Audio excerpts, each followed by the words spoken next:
Hello everyone, and welcome to a new episode of LostinTranslationmon. This time we'll be covering Digimon Ghost Game episode 62, The Strange Floor. I'm May, and I'm joined by the bewitching Quinn. Hi! And the equally bewitching Chloe. Hello! I have to say I'm fond of that one. Yeah, that's a good one. Yeah, I saw it and I was just like, that one's pretty perfect. I wish I could always use it, but again, I'm trying to be... for the compliments from Stranger. Fall fashion, very good. Beautiful. I feel like it's been a while since we actually all were recording, like the three of us. I feel like it's been because like people keep on being like things keep on happening in summer, and Yeah, I feel I really wanted to be in the last week's episode together, and it would have been a good one because Millennium on it, and we always just go. Good. last week's would have been pretty good to do together. Which by the way, that was it was also at the top of mine, and I put it on the top of our overall one because of just how it all sort of balanced out. Chloe, do you agree with that being in the top one for yours? I put it in like 5th for mine or whatever, but I'm down with doing it in first for the overall think, or whatever. Yeah, when we record separately, I'm able to like look at the numbers more and kind of like find a better place for it. When we record together, I just kind of we talk it through and then I find it. So. I just wanted to make sure that y'all were okay with that being in top place because we all gave it 5s, so that was good. That was cool. Oh, that reminds me though, I have to correct myself from last week because I was informed actually earlier today that Zed Millenniummon is actually not quite the stupidest because apparently like the Zed prefix is like an Aramaic term meaning evil or something. Was that what it was? Something along those lines. So it makes a little more sense than I thought. It's still kind of a weird name, but it's not as dumb as I originally thought. That's fair. I mean, I feel like the dumbest one is still Moon equals Millenniummon. Yeah. Oh god, I forgot that it's Moon equals Millenniummon. Yeah, it's not even. I think it's said as Moon Millenniummon in the same way that Digimon Adventure : is meant to be pronounced Digimon Adventure. And then you don't say the colon part.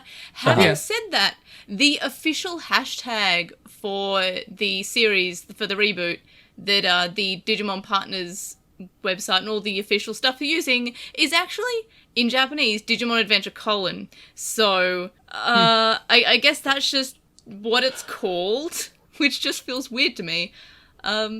Thanks, Toei, for the weird series of Digimon. Anyway, so in terms of this series of Digimon, because we haven't recorded for a while, I have almost sometimes forgotten how we ever record. So that just blamed my brain. Anyway, so this week's episode had the Digimon basically taking up residence in an apartment building and kicking out humans in horrific ways of just having giant keyholes appear in their body that they can put their entire hand through, which is horrifying. Yeah. That was something. Oh, that was so good. And I hate to sound like every video game journalist ever, but I got some Persona feels on the random, like, non-existent level. Yeah, of course I did. I'm sorry. I just like also Shin Megami Tensei, which is Also Other Side Picnic, only vaguely though. Yeah, not as much as you were expecting. Not as much as I was expecting. I'm sorry. I only got Persona vibes and Shin Megami Tensei vibes. Anyway, this is my reminder that Atlas is terrible and you shouldn't buy their games. Atlas is terrible. Like with a lot of things, I feel like whenever I think about Persona 4, I just remember that the whole takeaway was, be yourself! Oh, wait, no, not like that, not like that. Yeah. It turns out myself is exactly who everyone always told me it was. Which defeated the purpose. Anyway, so this week's episode, which wasn't made by Atlas, but just gave me those feelings, was that the Digimon are taking up residence in this apartment, kicking out humans, giving them keyholes in their face. Ruli goes to investigate with her friend. Meanwhile, Espimon runs away from home and then shows up at the apartment and puts a key through Ruli's friend's face. Sure did. Horrifying. To help her, we should add. Yeah, to help. Which is just horrifying. Clavis Angemon shows up, decides that he wants to punish Espimon. I'm waiting for Espimon to die because that's just Please. where I'm at with my opinions on Espimon, I guess. Yeah. And the main characters transport them to that digital dimension, but Aoi comes too because she has the key in her face still. Then we have the characters do battle, Lamormon gets frozen, and then when Thetismon evolves to Amphimon, she too gets frozen. We have a pretty well-animated fight between Cirrusmon and Clavis Angemon, and Espimon yells out to Hiro when he sees that Cirrusmon is struggling.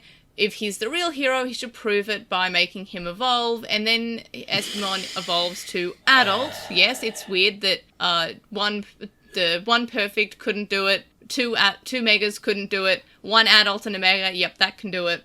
So he's able to help out. That is not my objection. It's one of my objections.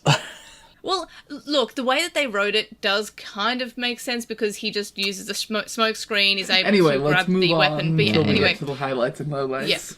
Yeah, so then we are able to kind of stop Clavis Angemon just enough so we can do the whole, hey, humans don't like when you put keyholes in their faces. Mm-hmm. And then Clavis Angemon's like, oh no, really, my bad. Oh, I won't do that again. Then we'll just and make more sure to the that... point... Yeah. If you just go into an empty apartment complex, the humans don't actually recognize that you own it. Which, I guess is something we had to explain. On the other hand, I was more along the lines of, but what if the Digimon, seized the means of production?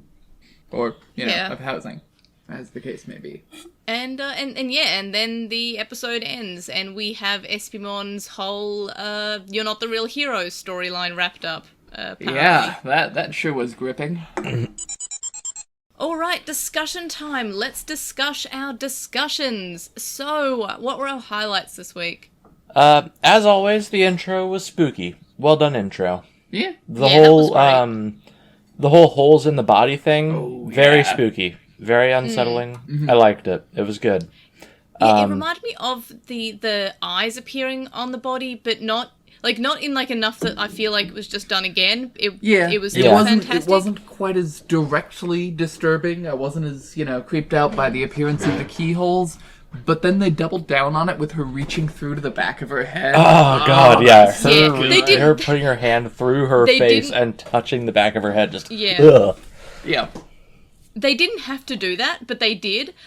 When they first had the keyholes appear, I was kind of like, oh, it's probably not, actually a hole. It's just kind of just like a portal. I don't know. I don't know what I thought, but I sure didn't expect them to just double down on it and say, oh, no. You can reach through the hole. And, my head hurt.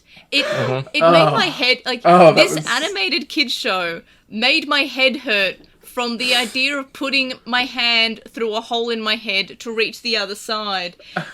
That's great. I feel like... And they dwelled on it. It was perfect. Yeah, it wasn't just a quick second. They held that freeze frame. They were just hey, kids, do you want nightmares / migraines? Which... Yeah, a lot of Ghost Game likes to, give me imagery for what migraines feel like, and... It sure does. If I'm not in, pure agony from my migraine, and I'm just kind of in this, this especially happens after a migraine, when my head still feels kind of off. It's called post-drone. This is what post-drone feels like. You've got a hole in your head you can put your hand through. Not necessarily painful, but it's not a pleasant feeling. Yep. It's well done, Ghost Game. And I feel like even on the episodes we've hated, or at least not liked, the openings have always been something that we've said are the strongest points of an episode because they're so good. I kind of want to cut together all the opens from Ghost Game and then just show them to Brady because he doesn't care about Digimon, but I think he does like cinema and media as art. He's one of those people who watches also, just play Monster arty and Disco emotional. because that was a really good one. Oh yeah. Okay, all the openings and Monster Disco.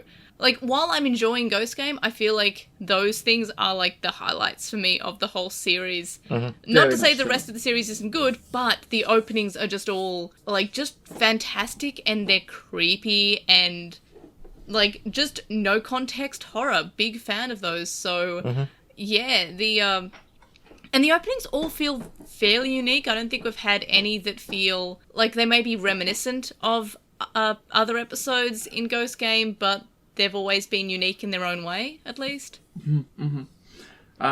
This one decided to go Kingdom Hearts, which I have to say I feel like was a strong choice to make once.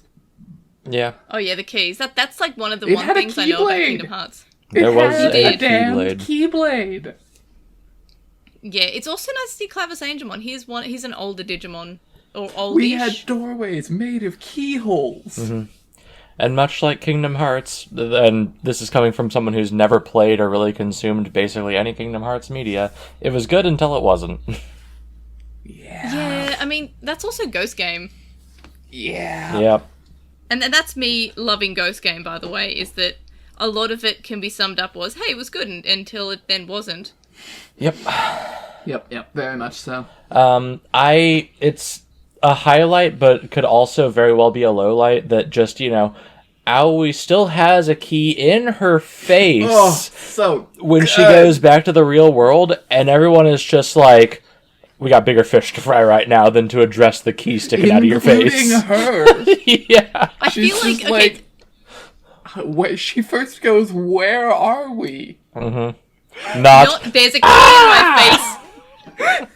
I'm assuming it's not painful because you'd notice, but I can't focus on anything because it's my nose, but giant key. massive. yeah. like that's horrifying. Look, Espimon is the worst, not because of anything else he's done, but because he just didn't remove the key.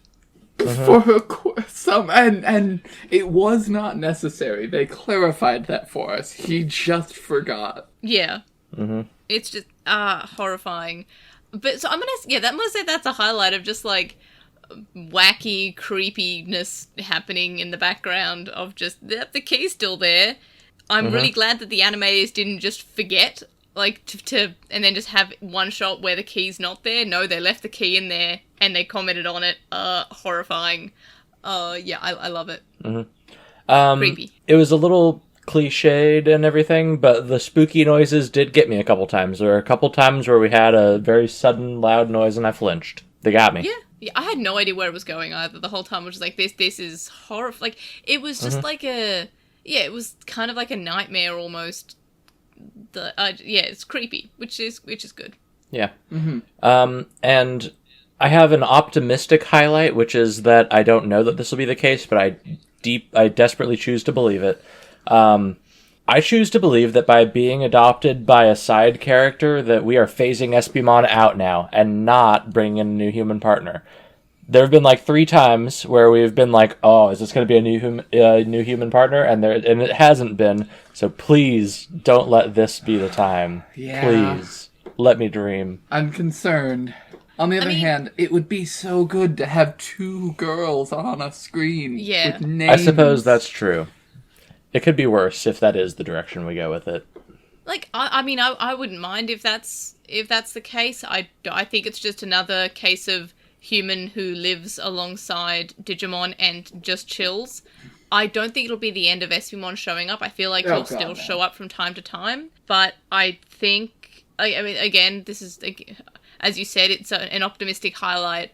I don't think that Espimon will be as grating for a lot of people. Like, I wasn't one of the people who is exceptionally annoyed by Espimon, but I can understand that he is exceptionally annoying to some, or to many, or to most. And I have a feeling / hope that he is not going to be as annoying because his main reasons for being annoying were finished in this episode, which is him looking for the real Hiro, which I have a low light about that, but we'll get to that when we get to that. Yeah. Well, and he was also real tsundere about it when Hiro was like, I guess I proved that I'm the real hero, right? And he was like, So I would not be surprised if we revisit the whole real hero stuff again. If we do, I hope it goes somewhere. But if we just have that as a running gag, I'm going to be pretty unhappy about it. But I'm hoping that that's the end of that running gag. We're not going to run that to continuously running that God, I into hope the not. ground.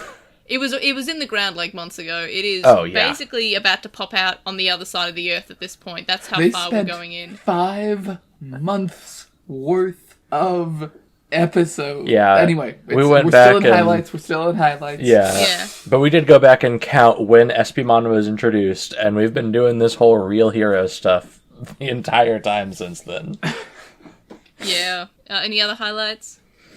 Just the general, the spooky stuff was great. I really liked, and especially the, shots of people looking through the big weird holes in their hand. Those were really good. Yeah. Oh, God, yeah. the creepiness was just perfect. And Yeah, I was really and- interested in the digital apartment building stuff with the maze-looking area. I wish we'd done a little more with that, but it was pretty neat looking. Yeah. Yeah. I have, my other highlight besides the animation just being phenomenal, that fight was so well animated, the creepy aspect of the apartment dimension, that was well animated. My other highlight is it was fairly reasonably paced. It didn't have any Yeah, it had a beginning, a middle, and an ending, and I appreciate that about an episode, and I sure wish that were a given. Yeah, and I've said this from the start, one of the things about Ghost Game is that it is hindered by the fact that every episode is 20 minutes long, because a lot of episodes have the pacing issue, they'll spend too long on the introduction or the investigation portion. And we've kind of phased out the investigation portion, which is sad because previously it was my favourite parts of the episode where we investigate the Mon of the Week, the rumour that's going on. But because these episodes have been more tied into the main characters, they've been happening to friends of the main characters, or the main characters themselves, or somehow related to them. We've not really had the investigation portion, so that's maybe why we've been better paced lately, because we've just foregone that little segment. But overall, this episode was fairly well paced, and I appreciate that. But again, it is a problem with Ghost Game that 20 minutes means that the battle only gets to be 2 minutes long and has to be basically cut short randomly for whatever reason. Or it just feels like we're just time to explain why killing people's bad again. Yep, but we sure have time for all the evolutions. Yeah, and there were a lot of evolutions this week, but I don't feel like it was necessarily a bad thing. Maybe it was because fine, it's a smaller but, cast. just pointing out, we have priorities. At least, they're not doing split screen evolutions, but they are combining them. They are in starting terms of, to combine, which is nice. Yeah, which is nicer than we've had in... was it Adventure, where we just never... Original Adventure, where they just didn't edit in the split screens, and it was just, evolution after evolution after evolution, and it went for, entirely too long. Or there were episodes where, there was a lot of plot going on, so we'd skip it entirely and we'd just glow for a second. Yeah, or just, when we just have, a cut and all of a sudden Togemon would be there. My favorite was the early episodes where they just spun around. Yeah, I love the spinning stock images. But anyway, do we have any other highlights about this week's episode? Not really. Nah, not really. Alright, lowlight time. I feel like we might all have very similar lowlights. Mine was, I feel like it's a random and anticlimactic ending to the whole Espimon searching for the real hero. It just felt like, at least it went somewhere I guess. And there was one episode of build-up of him last week saying, hey, I wish I could evolve. And this week he's saying, hey, you're not the real hero because I can't evolve, so at least... But those are not there's related... Unless he's talked to Hiro's dad, and Hiro's dad has told him, oh yeah, my son will help you evolve, which, if that's the case, say that sooner. Yep. Oh yeah, they could have done it better, but... Yeah, literally all he apparently had to do was say, prove it, make me evolve. And he did. Yeah, and I guess he's the real hero now. But, I am glad that it went somewhere, and it wasn't just him saying, you're not the real hero forever. That could still happen. That but I'm has glad yet that to be proven. Yeah, but I'm happy that it didn't just continue on, or it actually had some, whether or not it's dumb or not, or bad, it did have something to do with the episode. At least it went somewhere, even if that place was, a bit of a dead end, it went somewhere, technically speaking. Yeah. We will hopefully wrapped up the thing. Yeah. With any luck, we won't be doing it anymore, but we sure did have 25 episodes worth of time between the first you're not the real hero, and finally, okay, maybe you're the real hero. Yeah. Yeah, in a real Cinderella way. But that's my main lowlight for this episode. It's just like, that's such like a... Yeah, it's a kind It's of a real wet letdown. fart. Yeah. I wish it was... I still wish that it was something like... I mean, this is my fault for having expectations and then being kind of like, oh, my idea was better. Like, I'm not the writer. I don't have a say in what happens. But I still kind of wish that there was something that was more... I mean, akin to what we have in Atmon, where that he actually means Hiro's dad, or Hiro has been replaced by whatever we have at the moment, which is some random AI or android... or maybe Hiro being a hologram ghost himself. It could have been Hiro has a twin, which is like a clone, or maybe there's a... Oh, no, he was just mistaken. Yeah, which is... kind of a prick about it. Mm-hmm. Which was always a possibility, but I feel like... I don't know, since we're doing hologram ghosts, it would have been cool if the hero he's looking for is a hologram ghost, or the hero that we have is a hologram ghost with the real hero lost somewhere. I wish we did something like that, but we didn't. We just had oh, no, he was just mistaken. I've got to rep my fellow Espimon haters. All my homies hate Espimon. My big lowlight, I guess, was just kind of everything Espimon about this episode, which unfortunately was, like, most of it. Highlight, or, special shout out to... Wait. Espimon just has a key to this building? Does he live here? No, I got the impression that he ran away from home, and he got a key to an apartment here because he ran away from home, and he just moved in, and that's why he was there, and that's why he had a key, and that's why Clavis Angemon was angry with him, because he that makes validated the contract. A little more sense, but is also dang convenient, which, I mean, of course it is. They gotta drive the plot somehow, sure, but just, yeah. Yeah. I mean, Hiro, a lot of... go ahead. I was going to say a lot of Digimon just has random plot convenience, so I'm not going to... The only time where plot convenience has been actually well done was Atmon, because it all was according to the bad guy. But every other time it's they made it work, but I won't say that was amazing. Oh, it was amazing instead of we just happened to stumble upon the tags and crests that we need to proceed through the plot. There is that. Just randomly. So, or the stone tablets of plot. We literally trip over the stone tablets of plot, and all of Digimon just does it, where we just have random plot things where we just, in some cases, literally trip over them. I dream, though, of a better world where we get plot foreshadowed several episodes in advance instead of it just happening. Yeah.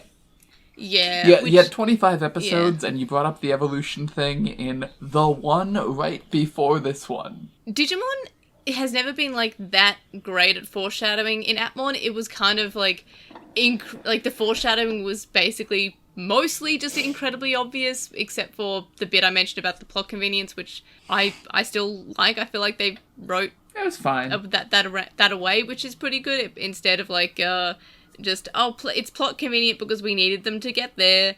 Yeah. So Digimon's very not good with plot convenience and foreshadowing in general, where it's just kind of they either make it too obvious or they just bring it up the moment it becomes relevant. Like Genai in the original 1999 adventure would just show up and oh, I forgot to mention there's a prophecy, and it was always a very plot convenient prophecy. You fulfilled the prophecy a minute ago, actually. By the way, unironically shows up to tell them they've just fulfilled the prophecy he never mentioned. Yeah, and it wasn't 10 episodes before. It was only as it becomes relevant. So that's something that Digimon just doesn't... I mean, they've foreshadowed a few times, but most of the time it's just I'm going to foreshadow about what's happening in about 10 minutes from now. Mm-hmm. Real low late for this one. Hiro, how come your dad lets you have 2 Digimon, I guess? Well, I mean, he evolved Rudamon as well, so 3. Yeah, maybe not, but... I'm not confident that we either aren't getting a new person added to the team, which would be fine, or Espimon's just gotta be Hiro's second Digimon, which Hiro's second Digimon when Hiro already has the Digimon that is 6 other Digimon. No, look, I honestly think that he's not getting another Digimon. It's just the Vital Bracelet allows you to just evolve any Digimon that you are synced with. Same with why we got Rudamon evolving. So I don't think it's really the case of him getting another Digimon partner, because Digimon partners, I guess, don't really exist particularly in this series. It's just kind of like they're just good friends. Maybe not like by mechanics, but like functionally they still do. Like, sure, Ruli evolved Jellymon literally once, and no one else has ever done it. Yeah. I wish we did that more. And also, just in general, I really like the friendship that Ruli and Jellymon have. I want to see more of them just hanging out, because we've had that a few times, and it's always just... it makes me very happy. This season of Digimon decided to invent Digimon polyamory, and that's kind of interesting if they would literally care about it at all. They've done it twice, and then never again. Like, and when they did it, it was so much later than the first time it happened. It was kind of like I forgot they could do that. That's neat. I sort of suspect it'll come up in the ending, sequence, which, will actually be some decent foreshadowing if so, but why don't they care about this kind of neat thing that they broke some ground on? Yeah. I'm going to be pretty disappointed if it's just a case of, like, Ruli and Kyoshiro incapacitated or something, and then Hiro is just able to evolve all three of them. Like, I'm going to be like, that is some Adventure Colon Tai Chi level but it will that be. Is some 0-2 Dimension of Dreams. What else could it be? His name is literally Hiro. Yeah, but I hope that it's not the case. I hope that it's anything but that. I feel like Hiro's fine, but I think that Ruli and Kyoshiro are better written than Hiro, because they feel like they have more characters than... Oh, they do. I mean, it's not just that they feel like it. Well written. But Hiro is probably the worst of the three. Yeah, he doesn't even have Hotokenai. I am fine with Hiro being like kind of a blank slate, because it's kind of the meant to be like the viewer's insert character. That's why he's kind of a blank slate, so I'm fine with that. But I do like whenever we get like any character moment of Kyoshiro or Ruli being characters. Yeah. Last lowlight we had on our list. What was up with Impmon in this? Like, he haunted the cell phone at the beginning, but then later was just like, I just live here. Did he? Yeah. Whose cell phone? There's a little Impmon icon on the cell phone early in or maybe one of the spooky bits. Was it maybe on a door, not a cell phone? I can't remember now. I can't remember, but yeah, we're sure bringing back a lot of old season Digimon, but evil, and God, I hope that there's something to do with evil Rio involved in all of that. But I would die. I would die. Oh, that's it. I'm predicting the end of the series, which is Millenniummon finally beat Rio and turned him evil, and they came to this dimension to conquer it, or something. No, but what if this is actually just a sequel for Tamers? I mean, I know I said that about Adventure Colon being like a stealth sequel to Frontier, but also what if this was a stealth sequel to Tamers? I'd be down. That's fair. I went looking through the intro to see if I could figure out where Impmon showed up, but I have a belated lowlight. We explained the keyholes in body parts, but we sure did not explain, like, the sand drowning that happens, or the dude who's hung up who sees a vision of himself tied up in a spider web. Residents, but that's not super clear. I guess that would make sense, but not very clear. Yeah, Impmon was on a phone, okay, but I guess that must have just been, his Impmon room or literally something. just lives there, but I thought it was going to be, like, maybe Impmon is involved and we get some Beals, but, Nah. It'd be weird if the Mon of the Week was a child-level Digimon at this point. Well, I mean, that's why I was thinking we'd get some Beelzemon involved, if so, but nah, Fam just lives here. And apparently decided to harm a college student. Mm-hmm. I mean, isn't next week's episode called Gluttony? And I'm pretty sure that Beelzemon is the deadly sin of gluttony. So maybe, if Beelzemon's in next week's episode, I'm wondering if the Impmon is Beelzemon. That'd be pretty kind sick. of surprising. I'm not. And if Beelzemon would probably support that whole Tamers sequel. I hate it. And now at this point, I'm wondering if this season has something to do with the Deadly Sin Digimon, because if we do get Beelzemon, that is like, we've had Lilithmon, who is the deadly sin of lust, and then if we have gluttony, that's the, obviously the deadly sin of gluttony, which is Beelzemon. So I wonder if we're just doing the deadly sins are the bad guys in the series. Yeah, hard to say. What? I can't remember I know Leviamon's also there, who is super cool. Have the I'm Seven gonna Sin have to... Digimon ever meaningfully, like, outside of just they exist, have they mattered? In Cyber Sleuth, they existed. Okay, I mean, I remember that part. As a rule, I knew that they were a thing prior to that, but other than just an entry in a wiki saying, hey, this thing. They existed as, in Cyber Sleuth, but I'm just noticing that I'm just remembering that Lusamon is one of the deadly sins, and because he's pride, and we do have Lusamon's child form in the opening animation for Ghost Game, so okay, maybe not impossible. Maybe not impossible. Please be a Tamer's sequel at this point. That'd be so stupid. I would be just incredibly there for it. Yeah, just looking through these, like, I feel like all of these could fit fairly well into Ghost Game. Like, we've got Leviamon, who is just a really cool dragon lizard man. Daemon, who is, as the name would imply, demon. Belthmon, which is just like Hiro's dad is Yamaki calling it. Yeah. So, I mean, we could do something pretty cool with the 7 Great Demon Lords, so that'd be neato. Do we have any other lowlights? I don't believe so. Yeah, nah. Alright, so time to talk about our favourite characters. Mine was definitely Aoi, because she's the only character who is a character, and she seems pretty happy about taking Espimon away from us, so that's cool. That's valid. Yeah. Chloe, who is your favourite character? I also went with Aoi. She did exactly what I think I would do if I got a big old hole in my face, which would be stick my hand into it. That's fair. And she took that surprisingly well. And yeah, she was a good. Yeah. I especially liked looking through her hand post keying. Oh yeah, that was pretty... post key Aoi is my favorite character. Yeah. You could say that Aoi had an Aoi. Yeah. No. Yeah. No, I would not. No. Okay. You could, cool. But I won't. You shouldn't.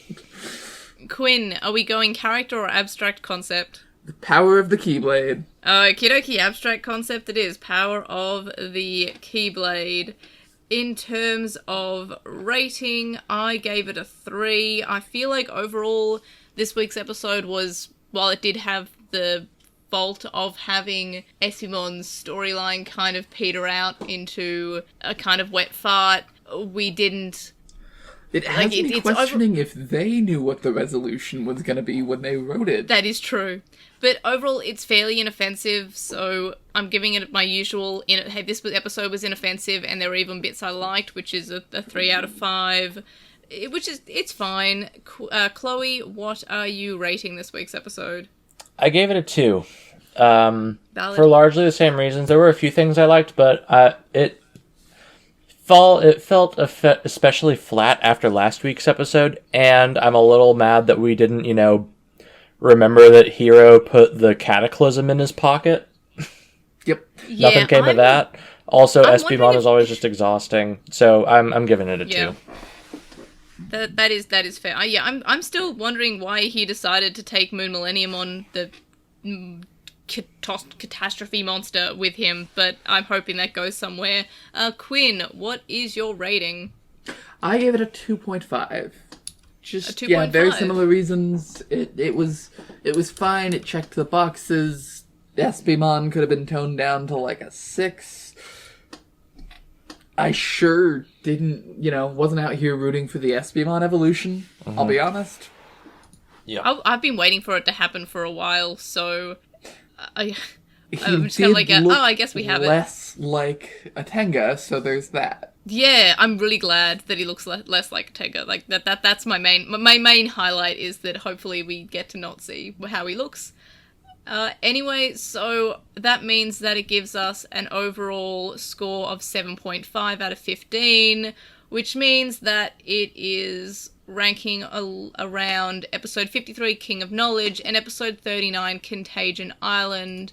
And let me see what was 25, which was Crimson Banquet. I feel like it might go at the bottom of all the 7.5s, because looking through them, I feel like we all seem to enjoy all the other 7.5s probably more than this, or at least... I'm good with Yeah, that. that's what I was going to say, at least. So, I would maybe under episode 25, which was the...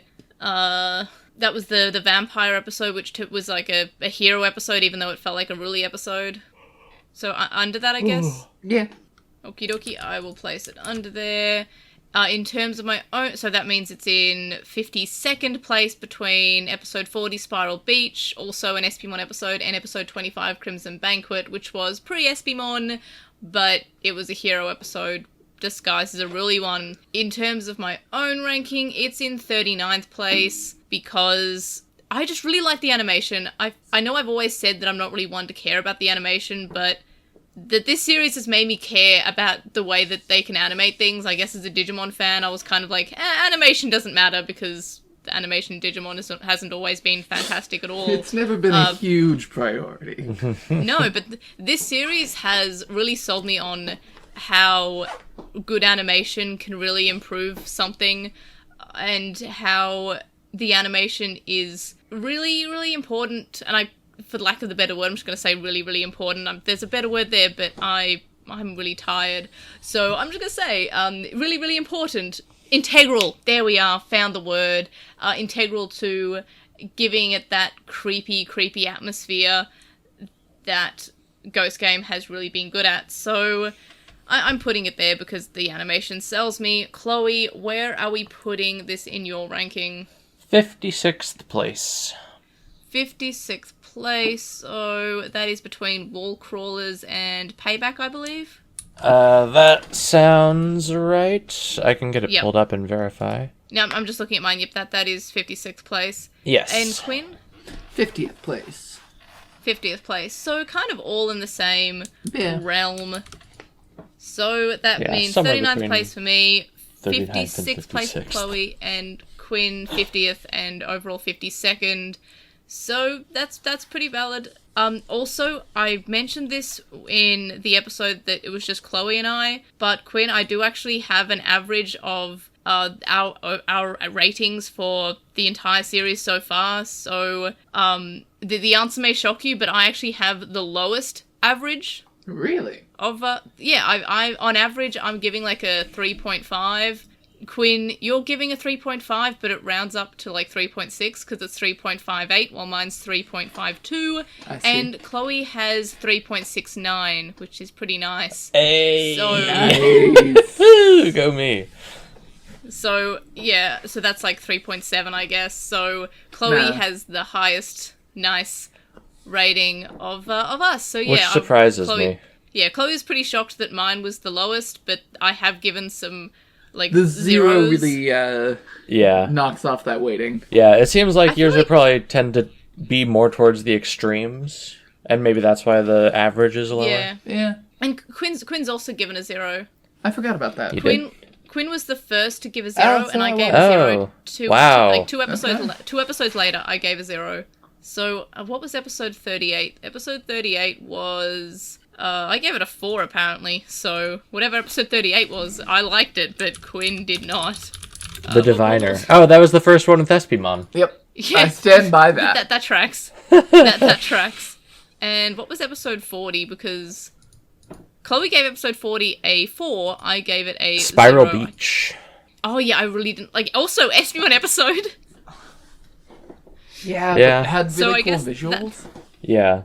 I loved Calamari Mon. Okay, Calamari Man was pretty good, but I just was not feeling that episode. There was, but yeah. So I've given zeros. Chloe, you need to like. What's the? Apparently, you've you need a given zero, ones. or you're No, gonna be have the you? most positive about this series.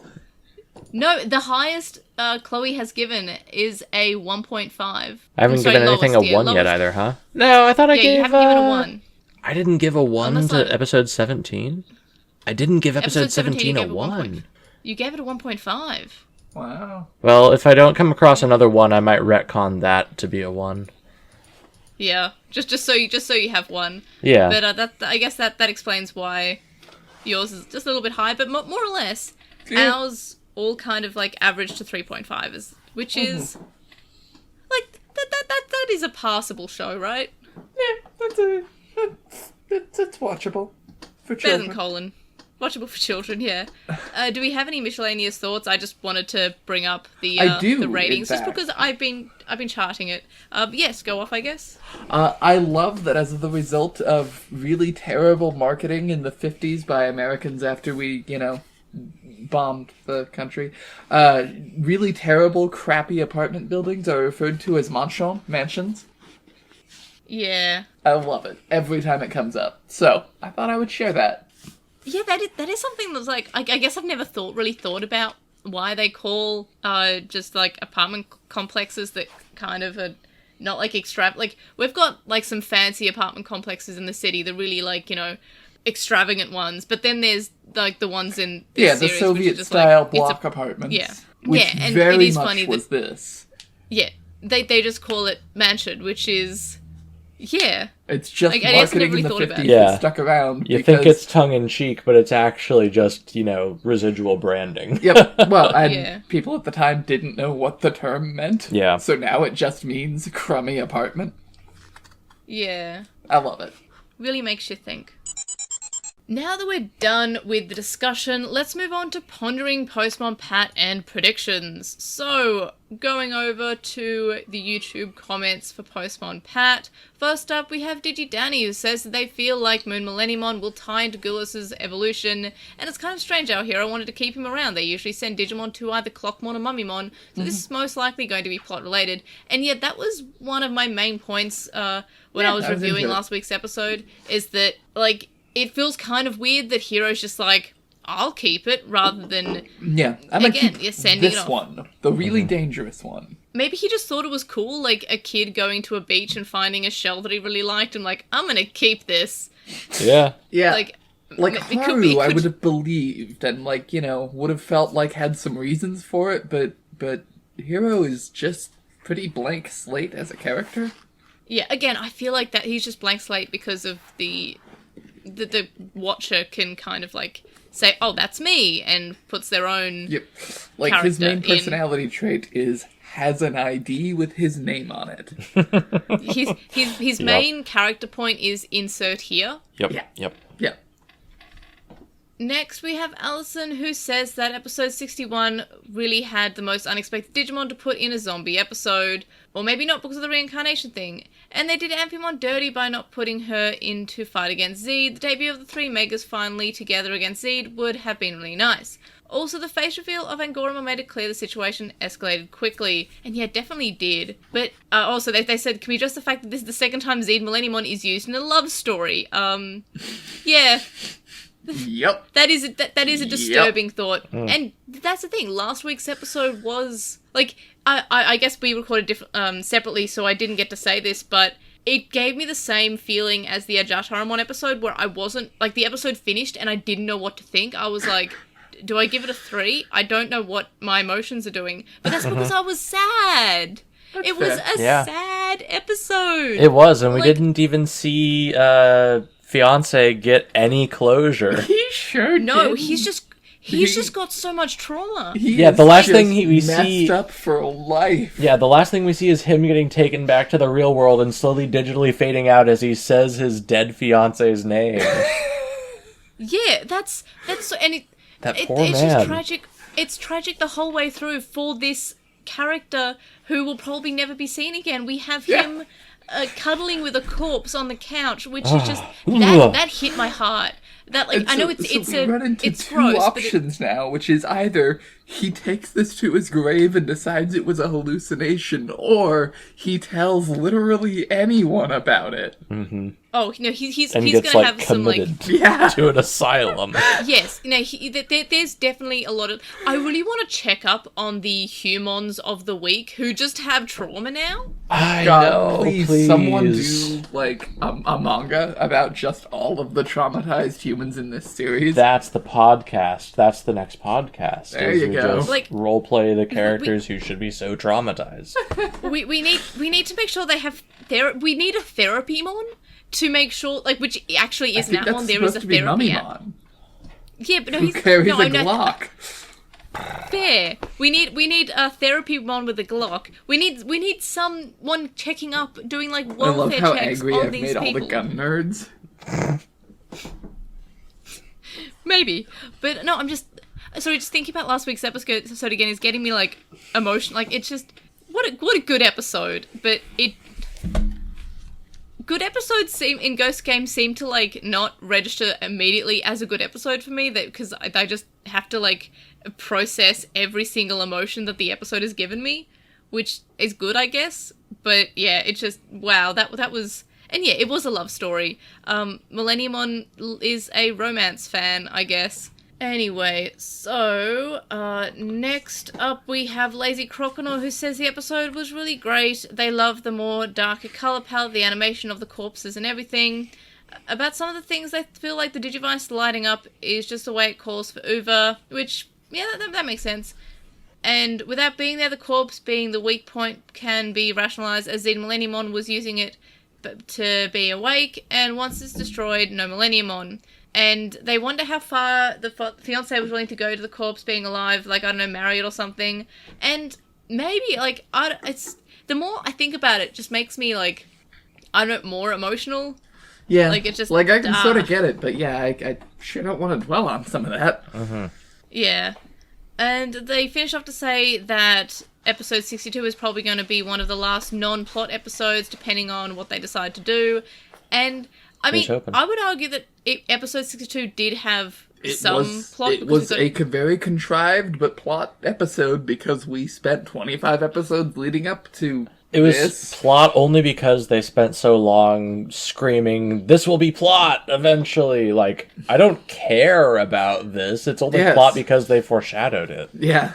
And, like, I mean, I'm sorry for bringing it up again, but still, it's better than what we got in Colin, which we were like, we're going to Farga! And then they went to Farga, and it was, like, there were just a battle there, and then they didn't dwell on anything other than just like, oh, it's a battle, alright, now we're gonna do the Great Catastrophe, and then they went and did the Great Catastrophe. Also, we started naming, the bad guy after the 4 biggest corporations in the world. I love that they've since changed their acronym to FANG with 2 A's to sound more threatening. Well, because they had to add Netflix. Jeez. Yeah, if we needed to add Netflix, that incredibly powerful company that's changing the world by cracking down on people we'll sharing just say, passwords. I think it's more just about, then, the big tech hirers. No. Hey, they came out and said that was posted in error, which is the funniest thing, because no, it wasn't. Nobody believes for a second that it was that. Nobody thinks like, oh, it's like when we wrote up this whole thing, and we've been talking about doing it for years, but it was an accident. Yeah, and Twitter, like, a few months ago did the exact same thing, where they were like, hey, we don't want you talking about Linktree or any other social media site. They're still doing it. No, they're not. Closed down API access. Oh, yeah, they're that. But in terms of, like, the Linktree thing, that, like, 5 hours later, they said, oh, that was posted in error. Like, just... I guess technically, yes, it is an error, because... Everything Musk does is an error. Mm-hmm. Yeah, and also just, like, it was an error. Like, it was a mistake to implement that as a rule. But the fact that they're just, saying, oh, oopsies, error, makes me just think, like, they just, like, slammed on their keyboard, and all of a sudden all the words came up that says, no more posting about Linktree, or no more... you have to, like... go home every 31 days to sync your Netflix account, and then just, like, slam on the keyboard again. Look, and the algorithm no, it posts itself. That you're not allowed to talk about Linktree. I would be terrified if it turns out that it's just, like, AI making these rules, and that's why they keep on saying things are, like, posted in error. No, it's just that honestly, sufficiently stupid CEOs are indistinguishable from current generation AI. I was gonna say, I might actually be happier if it was AI, because then we could just have a human fix it. I'm not entirely convinced Musk is not just Microsoft Tay in a human suit. Yeah. Some of the things that Musk says, I don't feel like they're real people things to say. But anyway, enough about Colin and the situation of social media, which... And Faga. We're just living at, Mon. Let's go on to the next comment, which is from Narumi, who says they loved episode 61 because it was very emotional, had consequences, and they didn't bring Minami back to life at the end of the episode, and that is true. and they weren't expecting Millenniumon to be the Mon of the week. They think the Crystal of Moon Millenniumon will cause a disaster in the future, maybe Gulas Gammon will absorb it and evolve to evolutions that I'm not going to say the name of. We do know that there are evolutions, but I won't say... I don't want to spoil too much, because, y'all aren't using the Vital Bracelets where all the evolutions are there on the Vital Bracelet. We're not the cool kids who hang out with the bevs. With the bevs, no, not with the bevs. Next we have Maxis, who says Monster Disco is a god tier ending, and basically I feel like that's the consensus. I posted about it on Twitter the other day, and about how Monster Disco is the best ending, and everyone was just like, "Yep, no lies detected." Like that is true. Regardless of your opinions on Ghost Game, you agree that Monster Disco is the best outro. Yep, correct. Yeah. Possibly. Well, I won't say of anime because that's just a lie. Oh, but of Ghost Game. Of Ghost Game, sure. Yes. Yeah. Honestly, maybe of Digimon. Like, I've never, like, the endings I haven't seen enough of Digimon as a whole to have claimed that confidently, but I did think about saying I'm willing to give it definitely top 10, probably top 5. Yeah, I mean, the endings don't really... There was one in Adventure Column that I really like. Yeah. But mostly the endings I don't really... aren't that memorable to me, but... Geez, Monster Disco's good. Mm-hmm. That is an ending with intro energy. Anyway, next, Daniel Smith says, honestly, episode 61 was the scariest, non-Ghouliest episode so far. It felt like they were playing some chapters of Survive more than anything. And absolutely, Survive has the same sort of feels. Please do. I think about it all the time. You started it, didn't you? I have played the first chapter. Yeah. It escalates from there. It really goes a lot of places, like chapter 3 onwards. And I still maintain that if anybody is a fan of Digimon and likes the anime but feels like the anime could do certain things, play Survive, because everything I've ever wanted from the anime, Digimon Survive did. Ghost Game, but it's rated 16+. Mm-hmm. Yeah, absolutely. Kinda and goes even like harder. The vibe I was getting, yes. Like, please play. I really need to hear your thoughts on Digimon Survive. Okay. Maybe I need to get a decent laptop again, because I broke my really nice one. Yeah. Oh, you're playing it on PC? Yeah. Oh, yeah. Oh, yeah. No, that makes sense.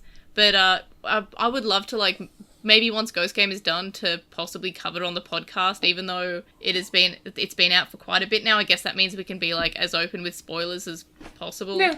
But I really need... You have my desktop? I really need to hear your thoughts. Anyway, next, they say, what made this episode feel different was the death was discussed throughout the episode, and we got to know the character more. Not quite Pokemon, but at least not just, oh, hey, random people are dying, that's a shame. And the team technically kind of killed a person this episode. Yeah, she was dead, but her consciousness was still there, and that's pretty chilling. And yeah, that was kind of spoopy. Mm. And again, that guy needs therapy. Next, we have Ray of Truth, who says in Adventure Colon they hated how easily Zed Millenniumon was defeated by Wargreymon. Absolutely, that was what? That was just no. Especially when the show loved using Omnimon all the time. Zed Millenniumon in Ghost Game feels like a multiversal threat, but the show gave it a reasonable weakness. Zed Millenniumon's form being stabilized by a human weak point allows a normal Mega to defeat it without feeling as weak. And yeah, I still feel like it lets him come back and be, kind of a thing later without feeling like a total cop-out. So yeah, I'm with it. Yeah. We also have Andrew, who didn't expect Millenniumon to show up. They were expecting just a zombie or demon-possessed Digimon, not Millenniumon. And same. Big same. Yeah.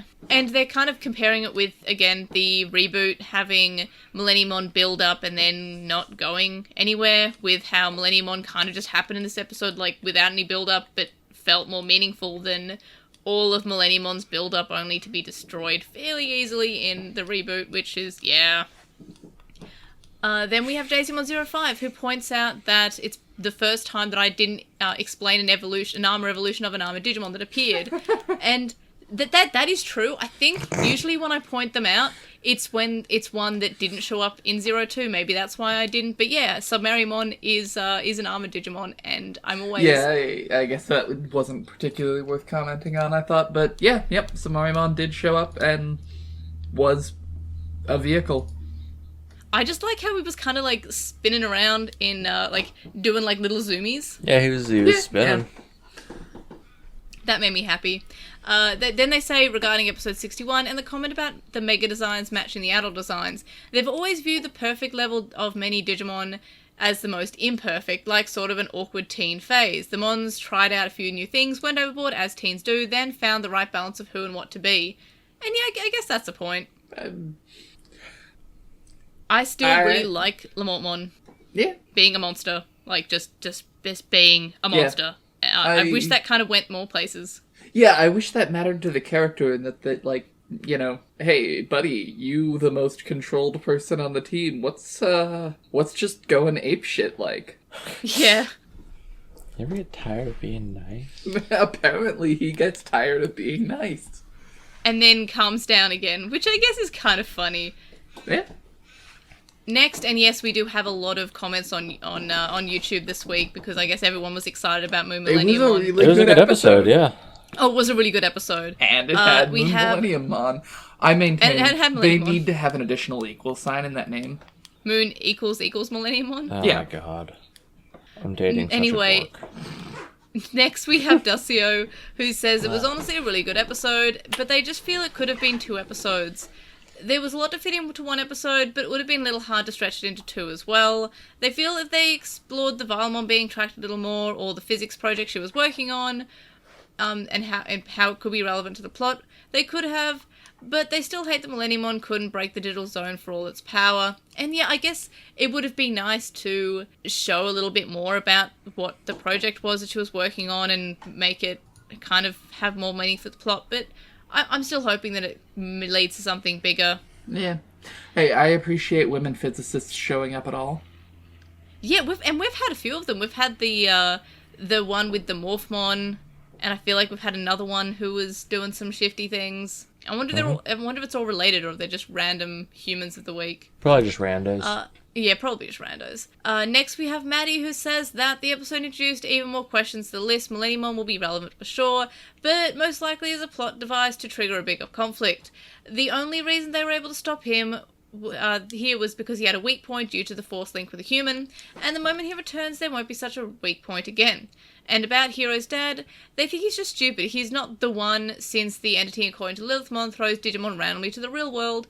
The first time we hear that was with Dark Lizardmon and Saberdramon saying that they were thrown to the human world, while Hakuto on the other hand offers them to go there voluntarily, where their abilities could be useful and appreciated by humans, and maybe return some Digimon who were sent there by the one with Blacktailmon, who they're 100% sure is Hakuto's Digimon because of the card game. Hakuto's Tamer card was released together with the first Blacktailmon Uber card, and that's a possibility. I'm not sure if him being a Tamer card means that he's actually a Tamer. I feel like I think Kurata from Savers is also getting one. And he wasn't really a tamer, he was just kind of a human who had something to do with Digimon. So he could just be on the same level as that. So I'm not really sure, but if he has one, I'm pretty sure his partner would be Blacktailmon or maybe even Gammamon. I mean, I'm sure he won't be the big bad because that would be too good. Yeah, TBH. He'll probably I'm still be hoping. In prison or something. Yeah, Possibly in the digital a robot. world, which he's Vamdamon's prison in the digital world. Next we have Dash He's Reinvent, who Rio's says dad from Tamers, who somehow got moved over from the adventure world or something. We're gonna close all the plot holes. Or the real dad, who I'm pretty sure isn't the one in Tamers, which begs the question, who is Rio's dad in Tamers? Where did he come from? Exactly. Did they move dimensions, or did he just get a new family with blackjack and hookers? That's still, like, the biggest question about Rio for me, is just where did because he was transported to the Tamers universe on his own. Yep. Who are these random people? Yeah, he just lives with some people. Don't worry about They're it. just... It's weird. Anyway, next we have Dash Reinvent, who says they're tired of the show teasing stuff, and this is the just how we're mentioning Espimon wanting to evolve. Isn't the first time overall, but they hope they can wrap it up soon nicely. Yep, they do. He evolves in this episode, so wish granted. Next, we have Zintheon, who says they have a headcanon corpse bride weakness was only a factor because Moon Millenniumon revived itself in a human rather than a Digimon. A bit hard to make flesh digital, whereas a human Digimon corpse would have essentially been reformatted and thus no weakness for Zed. Yeah, that's honestly seems got a pretty need for possible. Zed. Need for Seed. Also, with this week's episode, with the episode, they kind of wonder if any of the characters ever look up the names of the Digimon they encounter, like they kind of do at the end show segment. The audience knows how much of a big deal Zed, Millenniumon, or Lilithmon are in the lore, but for all these kids know is that they're just really powerful baddies, yet while someone like Witchmon or Weedmon almost took over the city, they're considered more common types of Digimon, and they clearly wouldn't know what a level is of an enemy aside from they are strong. Lastly, they do want to agree with the notion that art makes us feel things, whether good or bad. However, the fiancé was drastically grieving, and yeah, that was just... I'm still emotional about the... Yeah, that was a lot, like... I saw, I can't remember who it was, but I saw somebody say that episode 61 aired at like 9 a.m. in the morning in Japan, which, you know, who is prepared for this kind of thing at 9 in the morning? And I'm just like, who is prepared for that kind of thing at any time of the day? Like, I was not prepared going into that episode. It was have to say, though, wow. I bet that'll make some, like, you know, powerful memories for some children, and I don't think it was a bad thing to portray. Yeah. Oh no, it is. I'm really glad that they did it, but I'm just like, emotional about it. Yeah, good on them doing like a pretty real portrayal of death is a big deal. And it's just like I had to go downstairs and like hug Brady. I'm just like, I'm glad that you don't work in a science facility with Digimon. Like, hold him tight. Don't do that. And if you do, bring me a Digimon home. Thank you. That's why I'm putting my lab in the attic. If there's an explosion, Chloe will at least know about it. I think I would know about it if it happened downstairs, too. That's fair. I meant as opposed to working in a lab elsewhere. Oh, okay. Yeah. That makes a lot more sense. And hey, if you get to meet Millenniumon, ask him about Rio for me, about Rio's parents. Will do. Anyway, next we have KG James, who says they don't know why they're teasing Espimon's evolution like this, because we already have Megas, and having seen Espimon's adult form already, they really don't think it's going to be worth it. And I guess I'm glad that they kind of tied that up fairly quickly. And then lastly, we have our last comment, because we have just a billion comments on YouTube. Shark Flynn says, while usually they are neutral on Espimon, he really didn't work with the tone of the episode. Yep, agreed. The comedic injuries and his usual complaining felt out of place with the seriousness of the situation. There's a guy crying while cradling the corpse of his dead fiancé a few feet away, but he's sulking about how unlucky he himself is. And yeah, kind of agree there. Like, I mean, at least it kind of flowed into this week's episode, but overall, still, like what a weird combination of plot and Espimon whining.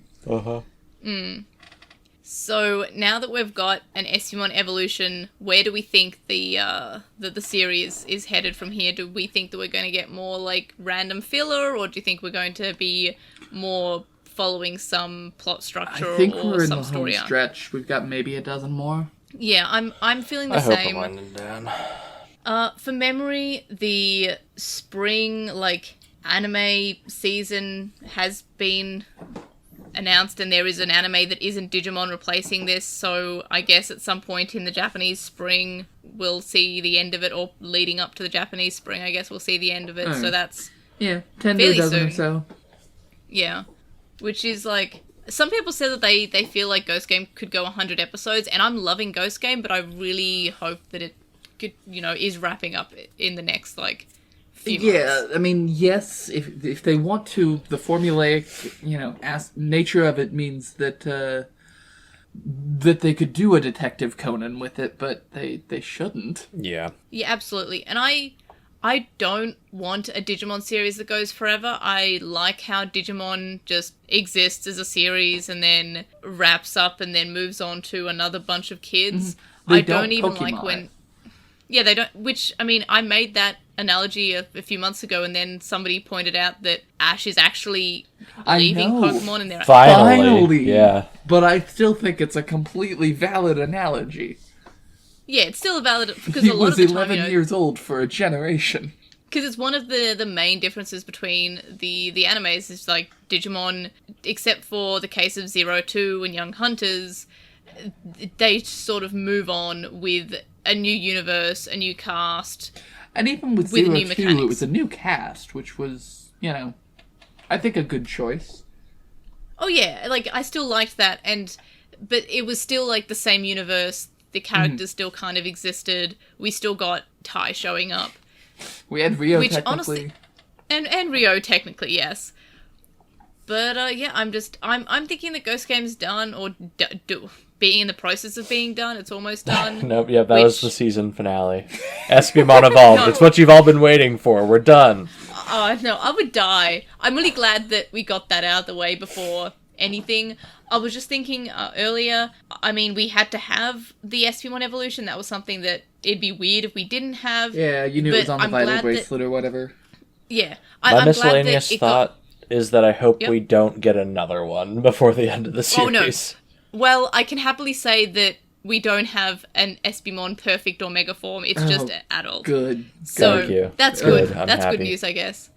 So, but what I was saying was, I was just thinking about how I'm glad that we didn't try to combine the Espimon evolution in with another, like, an important plot episode or any Yeah. other evolution episode. I'm glad that it at least got its own one, just because it's not going to seem like kind of like a random thing to happen in an important episode, and it was something that they had to get out of the way. So I'm fine with it. Again, this week's episode was not like, it was kind of like it existed. It was inoffensive to me.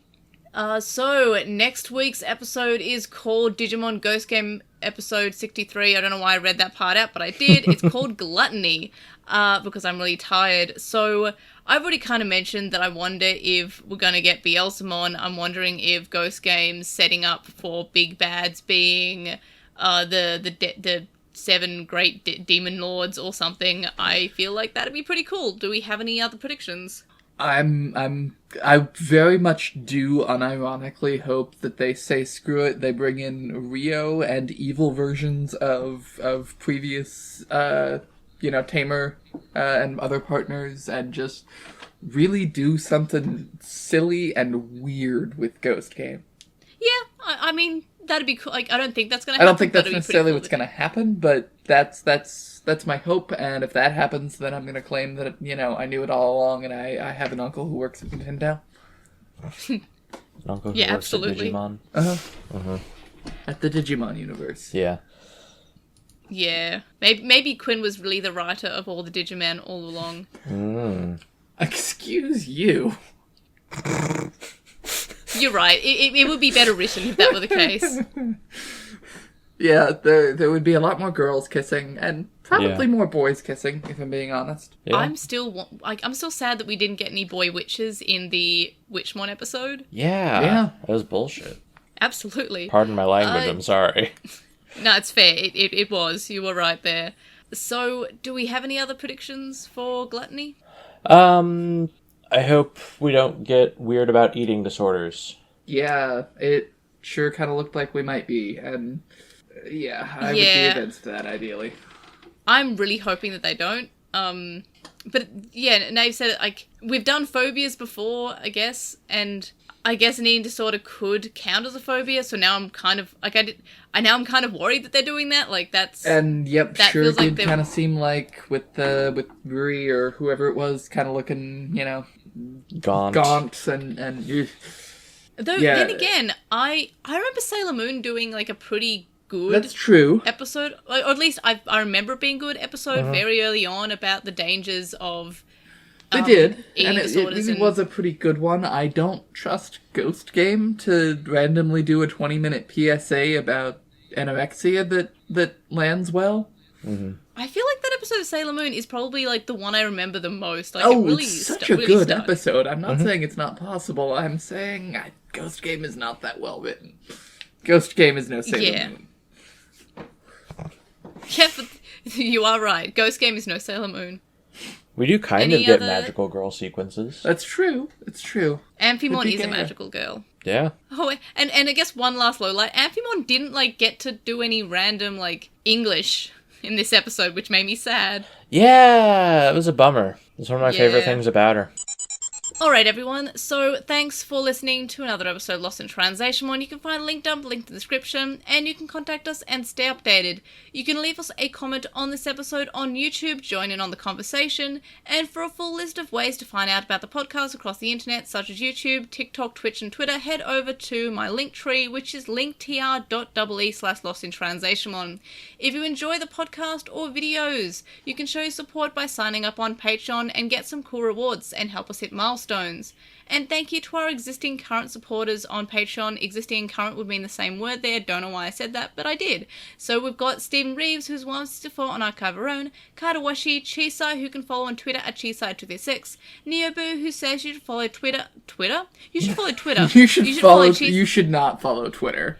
No, the worst thing is that I do think my I best made not the to. exact same error last week when reading out the outro, so that's just shame on me at that point. Oops. You should follow Chisai on Twitter at Chisai236, Lismut, who is Electmon on Tumblr, Nicholas, Emery from Gone Will Hunting, a Hunter Hunter Watch podcast, Magnus, Lucas, Jason105, Patrick, Jason, Shelby, Diddle Hazard, who is on Twitch at The Diddle Hazard, Tropimon, Vmon Tamer, and Joe. You can also make a one-off donation on PayPal, which can be found linked in the description. It's paypal.me/Airgemon. You can also donate to me on my coffee account, ko-fi.com/Airdra, and that is it for another week. Do we have any other things that we want to say for this podcast, or are we ready to let me rest? Because I'm so tired. That's why I can't talk. Him got the big tired. Yeah. The big tired. Then let's have the big sleep. Watch So, the magical thanks- revolution of the genius young lady and the reincarnated princess, and also I got the names in the wrong order, but it's pretty okay. Yeah. It's pretty gay, at least. I'm sure I'll find it. It's been alright. I will add that to my ever-growing, never-ending list of things that I have to consume. So I guess we will sign off for another week. So thanks for listening, thanks for watching, and we'll see you on the next one. Bye! Bye. Bye bye.